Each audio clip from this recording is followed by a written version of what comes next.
Exact 300। अच्छा, इसमें 444 सबसे नीचे जो लाइन लिखी है, 4 लाइनों के नीचे लिखी है, उसको आसिम बिन उमर बिन कतादा told me, ये जी। then Auf ibn Haris, his mother was Afra, said, O apostle of God, what makes the Lord laugh with joy at his servant? He answered, when he plunges into the midst of the enemy without mail. उसके बाद Auf drew off the mail coat that was on him and threw it away. Then he seized his sword and fought the enemy till he was slain. अच्छा, उसके बाद बस यही। अच्छा, यहीं पर है, ठीक है। हाँ, तो इसमें ये तो मैंने आपको पहले ही कह दिया था कि रिवायत इब्न इसहाक में होगी, लेकिन मैं तहकीक कैसे करूंगा? इसमें तो ऐसा कहीं नहीं लिखा कि रिवायत सही है या गलत है। तो ये मतलब पूरी बुक हम कह सकते हैं कि गलत है? नहीं नहीं नहीं नहीं नहीं, इस बुक में हर तरह की बात आपको मिलेगी, सही भी मिलेगी, गलत भी मिलेगी, ज़ईफ भी मिलेगी, मौजू भी मिलेगी, सही भी मिलेगी। लेकिन ये भी है ना कि उसमें प्रॉफेट मोहम्मद साहब जो है वो डबल मेल कोट के साथ उतरे थे जंग उहद के दौरान। ठीक, तो ये अगर मैं इल्जाम भी इसको मैंने थोड़ी कई देर जगह के लिए सुना सही है। भी मान लूं, अगर मैं इसको थोड़ी देर के लिए सही भी मान लूं, तो आप सल्लल्लाहु अलैहि वसल्लम का जो अमल है और आप अलैहिस्सलातु वस्सलाम ने जो ये बात कही है, इसमें कोई तजाद नहीं है। उसकी वजह क्या है? मसलन एक आदमी है, वो खुदा के शहादत के लिए उसको, यानी इतना, क्या मेरी वीडियो रुक गई क्या?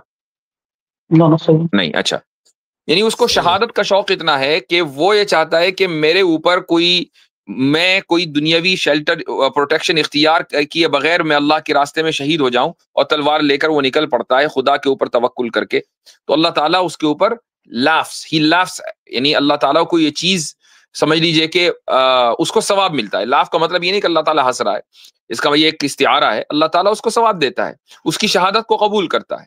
खुद रसूलुल्लाह सल्लल्लाहु अलैहि वसल्लम का जो अमल है, हर अमल उम्मत के लिए है। आप सल्लल्लाहु अलैहि वसल्लम ने एक नहीं डबल आपने जो लिबास पहना, वो इसलिए पहना कि एक आम फौजी को ये सोचना चाहिए कि अगर सारे के सारे शहीद हो गए तो भाई मुल्क की हिफाजत कौन करेगा?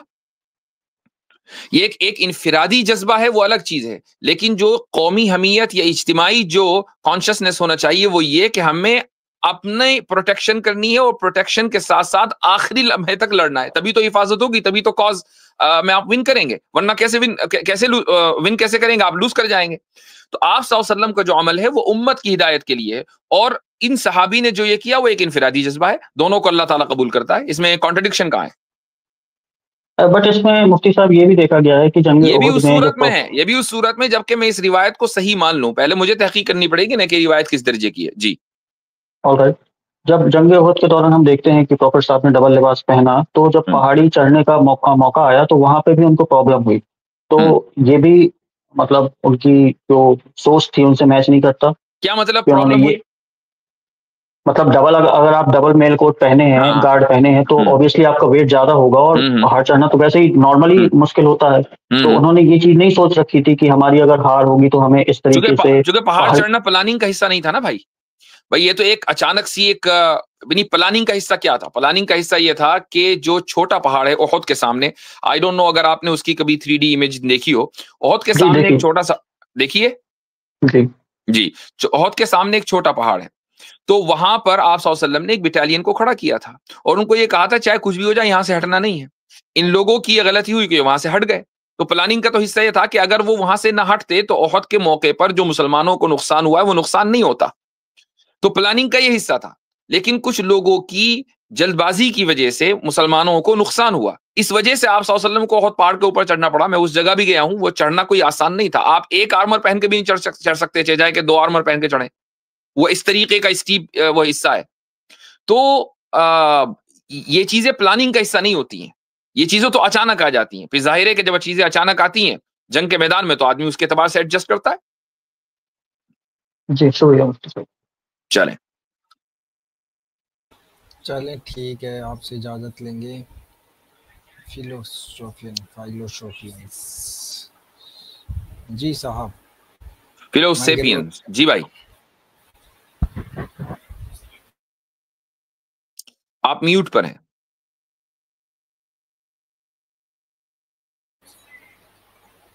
आप म्यूट पर हैं भाई। चले अगले बंदे को ले लीजिए। हमारे साथ हैं, ये कौन है? शबाना खान। चलिए इनको ले लेते हैं पहले। शबाना खान जी। हेलो, अस्सलाम वालेकुम मुफ्ती साहब। वालेकुम अस्सलाम। मुफ्ती साहब, एक कुरान में सूरह नहल में 96 नंबर आयत में आया है कि मतलब उसका थोड़ा सा आप बता देंगे तफसीर, मतलब तर्जुमा क्या है? सूरह नहल आयत नंबर 96।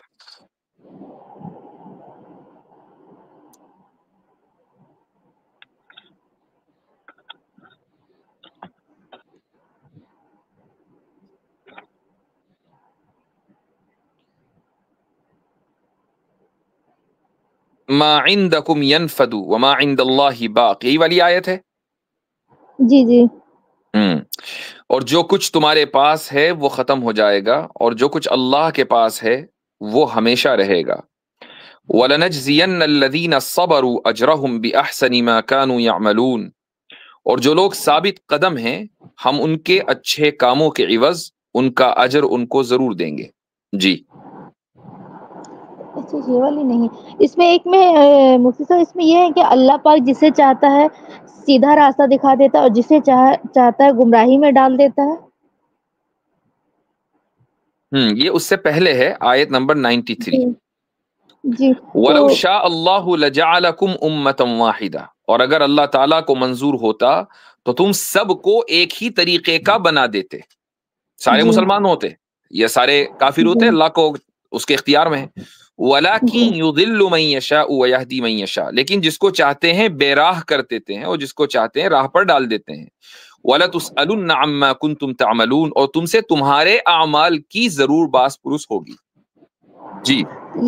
यही वाला मुफ्ती साहब जो ये वाली लाइन है, अल्लाह पाक जिसे चाहते हैं सही रास्ता दिखा देते हैं, इसका जिसे जो नहीं जवाब है चाहते ना, उसका जो जवाब है अल्लाह ने उसी आयत में दे दिया है। वला तुसअलुन्ना अम्मा कुंतुम तअमलून, कि तुमसे सवाल होगा तुम्हारे अमल का। तो सवाल क्यों होगा?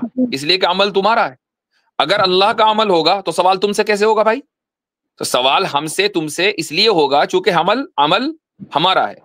अब हमारे अमल का नतीजा निकलेगा कि हम हिदायत के रास्ते पर चलें या हम बेराह हो जाएं, यानी हम गुमराही के रास्ते पर चलें। जब अल्लाह ये कहता है कि युदिल्लु मन यशा व यहदी मन यशा, इसका मतलब ये है कि इसकी कुरान की एक आप चीज याद रखें कि कुरान की जो आयतें हैं वो एक दूसरे की तफसीर करती हैं। इसी बात को अल्लाह ताला सूरतुल लैल में बयान करता है। सूरतुल लैल में आपको मैं लेके चलता हूं, ये यहां पर ये आ गई, सूरत नंबर बता दूं,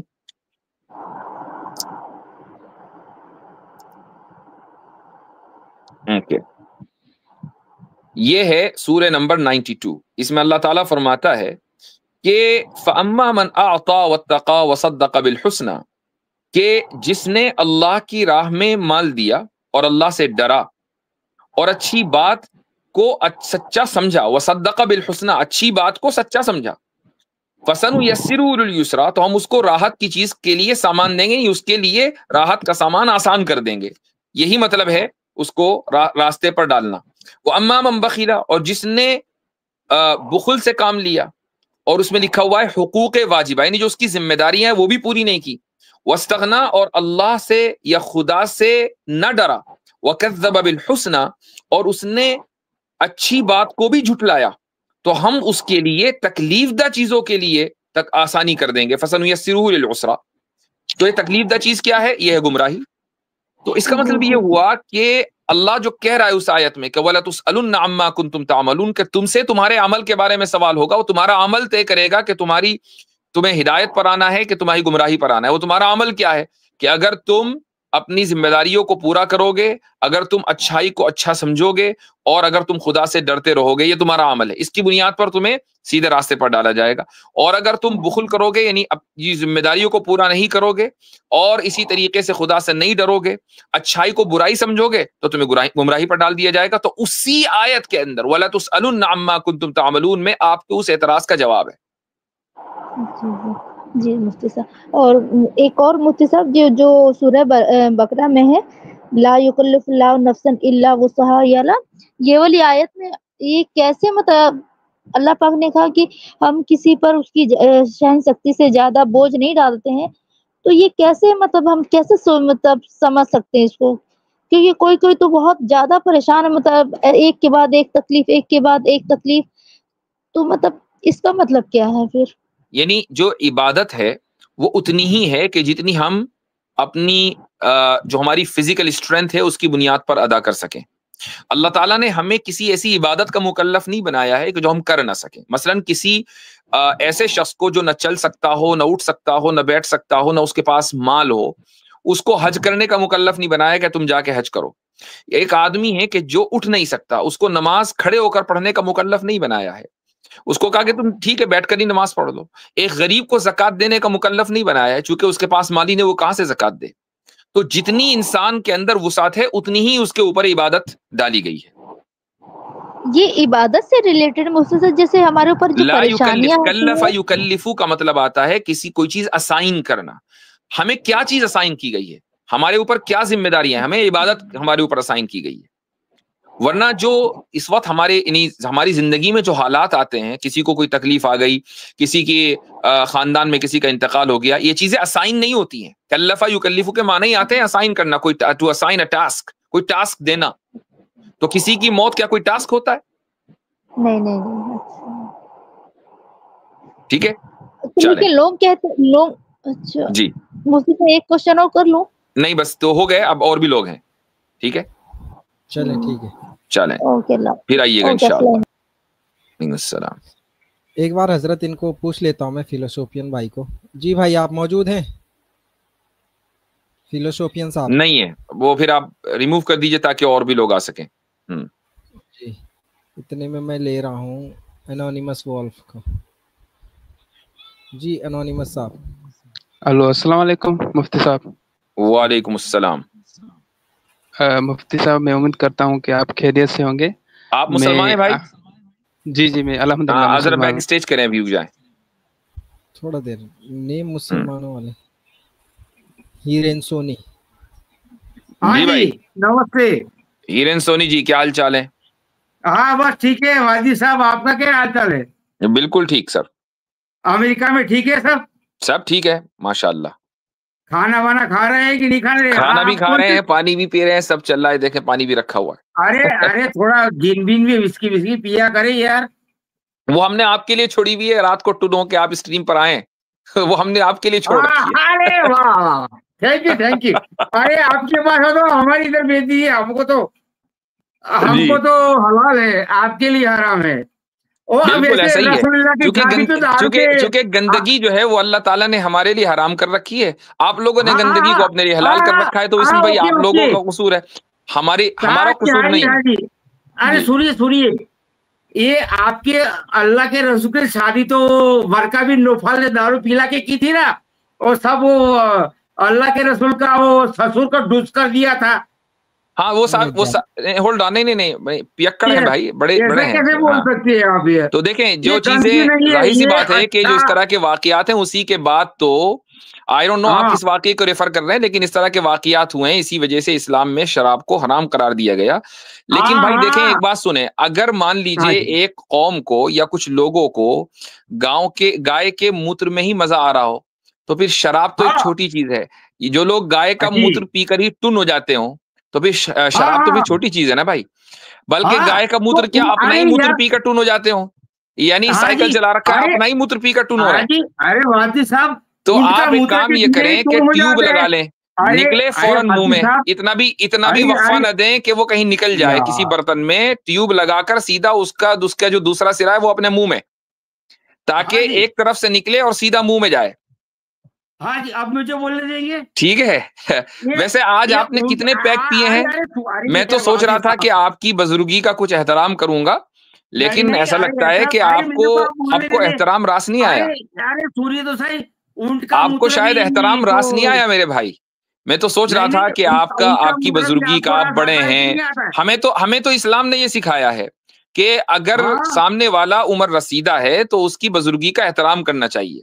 तो हमने तो हाँ, आपके लिए अरे उनके हमने उम्र की बात आपके लिए कर रहा हूँ एहतराम मैं, की पलकें बिछाई, उम्र की बात नहीं कर रहा हूँ मैं, लेकिन उनके हमें नहीं उम्र की पता था बात कि कर आप रहा हूँ पी मैं। पा कर आए हैं। कितने पैग पिए हैं मेरे भाई आपने? और अरे गांव मूत्र के भाई, पैग अरे पिए नहीं, हैं कि अपने अरे पेशाब के पैग पिए हैं? जरा ये बता दें। अरे सुनिए तो सही, हम तो लहसुन ऐसे लोगों से प्याज, सुना नहीं जाता, उनको सिर्फ अरे सुनाया जाता यार है। ये तो यार बोलने ही नहीं ऐसे देता लोगों से, यार ये ऐसे इंसान। लोगों के सुन के क्या फायदा? नहीं जो नहीं नहीं, आदमी नशे अरे की हालत में हो और उनके जिसको ये मुद्दा पता ना हो और पीते कि वो हैं तो क्या क्या क्या करेंगे? बोल रहा है, जो अपनी माँ बहन में फर्क ना कर सके इस हाल में आकर, अरे तो यार अभी ये तो हम बोलने ही जैसे नहीं लोग देता जो यार बाइज्जत लोग हैं इंसान वो ये। आपको इज्जत कैसे अरे देंगे अपने वाकिफ प्लेटफॉर्म के साहब, ऊपर? आप यही वो मौका होता है कि जब एहतियात जरा का तो हमारी कुछ जबान खैर खुलती है और हम कहिए सामने भाई। वाले की चित्रोल करते हैं, और फिर हमारी स्ट्रीम अरे कुछ हम लोगों के ससुराल नहीं लिए करते भाई, गुले गुलजार ये बन जाती है। उनका तो चलें मुद्दा ठीक है, क्या बड़े है? मियाँ का काम हो गया, अब इनको आप फारिग कर दें। हम बोलने जरूर देते हैं, बड़बड़ाने नहीं देते। जी चले, हमारे साथ हैं ध्रुव साहब। उनको पता ही नहीं लग रहा कि वो बैक स्टेज है, बोले जा रहे हैं। नशा ही कुछ ऐसा है। नशा है, नशा। जी भाई हेलो। ध्रुव। हाँ, ये एक सवाल था, जी जैसे भाई, एक सनातनी है मेरे भाई। हाँ सनातनी। अब देखें, आपके साथ अगर, मुझे उम्मीद है कि आपके साथ सिविलाइज डिस्कशन होगा। अभी ये जो आए थे, हम तो उनके साथ भी एक अच्छी गुफ्तगू करना चाह रहे थे। मुझे उम्मीद है कि आप उनके इस रवैये से मुतासिर नहीं होंगे। नहीं, अभी वो तो समझने की बात है ना, पीने के बाद जी थोड़ा सेंसिटिव नहीं रहता है, जी तो वो समझने की बात है। आप तो समझदार बनते हो, ठीक है। जी तो मेरा सवाल ये था कि जैसे कि इस्लाम वेरी स्पेसिफिकली ये बोलता है कि अल्लाह क्रिएशन से सेपरेट है, क्रिएशन से अलग है। पर मैंने वैसे कुरान पढ़ा नहीं है, पर बहुत जगह मैंने जब यूट्यूब वीडियोस देखता हूँ तो वहाँ पे बताया जाता है कि रेफरेंस दिया जाता है कि अल्लाह अल्लाह डिसअपॉइंट होता है, अल्लाह गुस्सा भी होता है। ओके, जो मुझे लगता है कि और बहुत कुछ है, मतलब 2 एग्जांपल में आप समझ गए होंगे मैं क्या बोलना चाहता हूँ। तो अल्लाह कहीं न कहीं वो ह्यूमन इमोशन डिस्प्ले कर रहा है। तो अब मेरा ये समझना है कि जब वो ह्यूमन इमोशन डिस्प्ले कर रहा है, तो आप ऐसे कैसे बोल सकते हो कि वो क्रिएशन से कंप्लीटली डिफरेंट है या क्रिएशन से कंप्लीटली दूर है?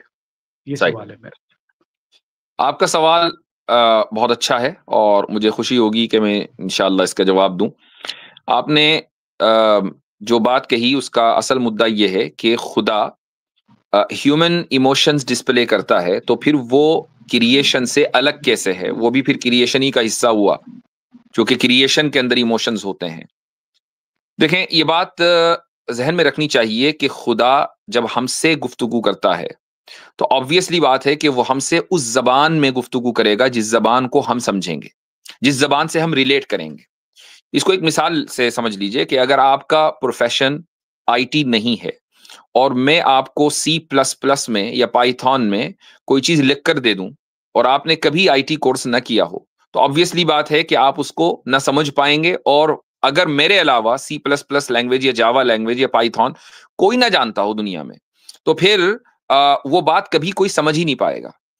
खुदा हमसे गुफ्तगू करता है हमारी जबान में, लेकिन उस जबान का स्टैंडर्ड इतना आला होता है कि एक इंसान उस जबान के स्टैंडर्ड को पहुंच नहीं सकता। लेकिन अल्फाज वही होते हैं जो अल्फाज में और आप बोलते हैं, समझते हैं, जिसको हम रिलेट कर सकते हैं।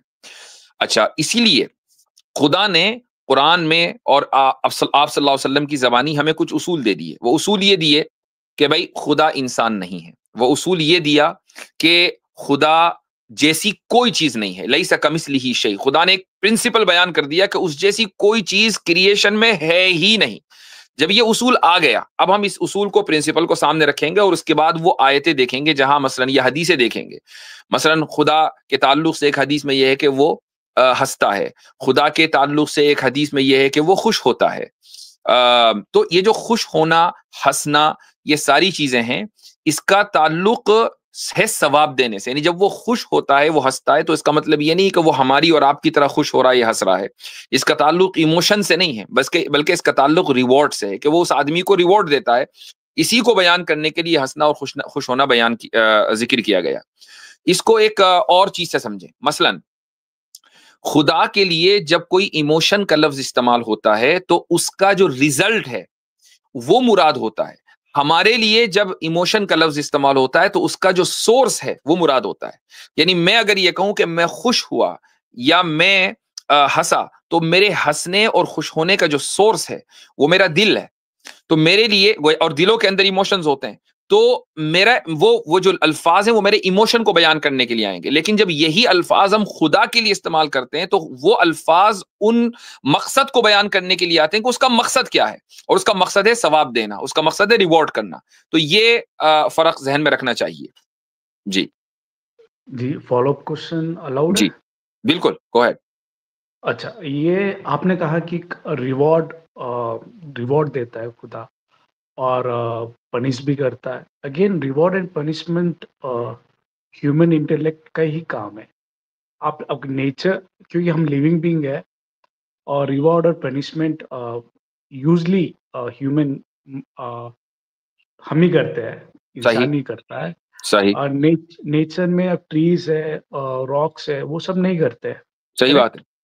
क्योंकि हम बहुत कॉम्प्लेक्स है हमारा इवॉल्व, जो को भी कॉन्शियसनेस बहुत कॉम्प्लेक्स है। तो अभी ये भी तो इसकी बेल्ट में आ गया, इसके कंडीशन में आ गया ना। खुदा, अभी आप देखो, ऐसा हुआ कि खुदा कुछ भी एक्ट करेगा या कुछ भी बोलेगा, वो ह्यूमन परसेप्शन के हिसाब से, या ह्यूमन क्या बोलते हैं उसको, मैं समझ गया आपकी बात। चले मैं थोड़ा सा आसान कर देता हूँ इसको। देखिए, रिवॉर्ड करना और पनिशमेंट देना, ह्यूमन इसको समझता जरूर है, लेकिन ये सिर्फ ह्यूमन की क्वालिटी हो और खुदा की क्वालिटी ना हो, ऐसा नहीं है। यानी रिवॉर्ड करना और पनिश करना ये इमोशन नहीं है, ये क्वालिटीज हैं। उसकी एक मिसाल आपको दे देता हूं, उससे इंशाल्लाह आप बेहतर तरीके से समझ सकेंगे। आप एक कोर्ट रूम में जज हैं और आपके सामने एक केस पेश आया, और इस केस में आपका कोई जानने वाला ही है जो डिफेंडेंट है, और तमाम के तमाम सबूत उस डिफेंडेंट के खिलाफ हैं। ठीक है, अगर आप इंसाफ पसंद जज हैं तो आप उस डिफेंडेंट के खिलाफ फैसला देंगे, चाहे वो आपका करीबी रिश्तेदार ही क्यों ना हो, अगरचे उसके खिलाफ फैसला देना आपके इमोशंस के खिलाफ है। यानी आप इमोशनली ये चाह रहे हैं कि यार मैं इसको बचा लूं किसी तरीके से, लेकिन चूंकि आप इंसाफ पसंद हैं, आप एक ऐसी पोजीशन पर बैठे हुए हैं कि जहां लोगों का ट्रस्ट है, आप वो ट्रस्ट नहीं तोड़ना चाहते और मुल्क में अनार्की नहीं लाना चाहते, लॉ एंड ऑर्डर मेंटेन करना चाहते हैं, तो ऑब्वियसली बात है कि आप इस क्वालिटी को, जो जस्टिस की क्वालिटी आपके अंदर है, उसको सामने लाएंगे, इमोशंस को साइड में कर देंगे और उसको आप सजा देंगे जो कि आपका करीबी रिश्तेदार है। इससे पता ये चला कि इंसाफ या सजा देना या यानी रिवॉर्ड करना, ये क्वालिटीज हैं, ये इमोशंस नहीं हैं। अच्छा, इंसान के अंदर जो अच्छी क्वालिटीज हैं वो दरअसल रिफ्लेक्शन है खुदा की क्वालिटीज का। खुदा में कोई खराब क्वालिटी नहीं है, खुदा में जितनी भी क्वालिटीज हैं वो सारी की सारी अच्छी क्वालिटीज हैं। उसका कुछ रिफ्लेक्शन इंसान के अंदर भी आया। मसलन रहम करना, हम सारे के सारे रहम दिल होते हैं। आपको कभी आप मसलन कभी कुछ वीडियो देखते होंगे जिसमें किसी बच्चे के ऊपर जुल्म हो रहा है, किसी जानवर के ऊपर जुल्म हो रहा है, राइट? तो आदमी सोचता है यार इस बेजुबान जानवर को क्यों मार रहे हैं, इस बच्चे को क्यों मार रहे हैं। आपके दिल में रहम आ जाता है। ये जो रहम आया है एक अच्छी क्वालिटी है, क्योंकि इस रहम की वजह से ही तो ये सोसाइटी कायम है। अगर हम सारे के सारे जानवर बन जाएं और हमारे अंदर रहम ना हो तो हम एक दूसरे को नोच खाएं और कभी भी सोसाइटी बाकी न रह पाए। तो ये जो सोसाइटी बाकी है, ये इंसान के अंदर जो रहमदिली की क्वालिटी है उसकी वजह से बाकी है, और ये क्वालिटी रिफ्लेक्शन है खुदा की अंदर जो क्वालिटी है उसमें। वो खुदा में जो क्वालिटी है रहम की, वो इतनी ज्यादा है कि उसका थोड़ा सा हिस्सा इस इंसानियत को मिला है। तो ये इमोशन नहीं है, ये क्वालिटीज हैं। जी, तो आपने क्वालिटीज को अलग कर दिया इमोशन से, कोई बात जी नहीं। बिल्कुल उसकी, और ये भी एक अहम पॉइंट है। अच्छा हुआ आपने बताया। इमोशंस में और क्वालिटीज में फर्क ये होता है कि आप इमोशंस के तहत रहते हैं, इमोशंस आपको कंट्रोल करते हैं, और एक वक्त में आप जिस इमोशन के तहत रहते हैं उसके ऑपोजिट इमोशन पर आप उस वक्त नहीं आ सकते। मिसाल के तौर पर सैडनेस एक इमोशन है और हैप्पीनेस दूसरा इमोशन है। आप एक ही वक्त पर 100% सैड हो और उसी वक्त में 100% हैप्पी हो, ये पॉसिबल नहीं है। आपको सैडनेस खत्म करके हैप्पी होना पड़ेगा या हैप्पीनेस खत्म करके सैड होना पड़ेगा, राइट? लेकिन क्वालिटीज में यह है कि आप एक ही वक्त में दो ऑपोजिट क्वालिटीज अपने अंदर रखते हैं, और रख सकते हैं। वो कोई भी क्वालिटीज हो सकती है। मिसाल के तौर पर सजा देना और रिवॉर्ड करना, एक ही वक्त में एक इंसान भी, खुदा तो जाहिर सी बात है खुदा है, एक इंसान भी ये दो ऑपोजिट क्वालिटीज अपने अंदर रख सकता है। फिर तो वो कॉन्ट्राडिक्शन हो गया ना। कैसे कॉन्ट्रडिक्शन हो गया? जैसे कि आपने बोला कि मैं लेट्स से कि एक बंदे को जस्ट भी कर रहा हूँ, उसको मैं रिवॉर्ड भी कर रहा हूँ, पनिश भी कर रहा हूँ साइमल्टेनियसली। नहीं, एक बंदे को नहीं, आप एक बंदे को पनिश कर रहे हैं और आप ही दूसरे बंदे को रिवॉर्ड कर रहे हैं। ये रिवॉर्ड करना और पनिश करना दो क्वालिटीज हैं जो एट द सेम टाइम आपके अंदर हैं। लेकिन आप एक ही वक्त में आखिरी दर्जे के गम में भी हो और आखिरी दर्जे की खुशी में भी हो, ये पॉसिबल नहीं है। लेकिन आप एक ही वक्त में इंसाफ के आखिरी लेवल पर हो और इसी तरीके से आप पनिशमेंट भी आखिरी दर्जे की दें, ये पॉसिबल है। फिर भी मुझे कॉन्ट्राडिक्शन लग रहा है यहाँ पे। अगर आप जैसे कि आपने बोला जस्टिस की बात कही, जस्टिस की बात, जस्टिस ऑलवेज कंटेक्चुअल है। जैसे कि एक बंदे ने एक खून किया या एक बंदे ने एक चोरी की, तो कंटेक्स्ट रिलेटेड मैं उसको जस्टिस दूंगा, करेक्ट? आई डोंट नो आप क्या कहना चाह रहे हैं, आप बात मुकम्मल करें। हाँ, तो वो कॉन्टेक्स्टुअल है जस्टिस। वो कॉन्टेक्स्टुअल है, तो वो डिपेंड करता है कि बंदे ने क्या किया क्या नहीं किया है। जो आप तो ये भी ह्यूमन लिमिटेशन में आ गया है। हाँ, तो हम ह्यूमन की बात कर रहे हैं। ह्यूमन के लिए तो लिमिटेशंस ही है ना। हमने ह्यूमन को कब अनलिमिटेड माना है?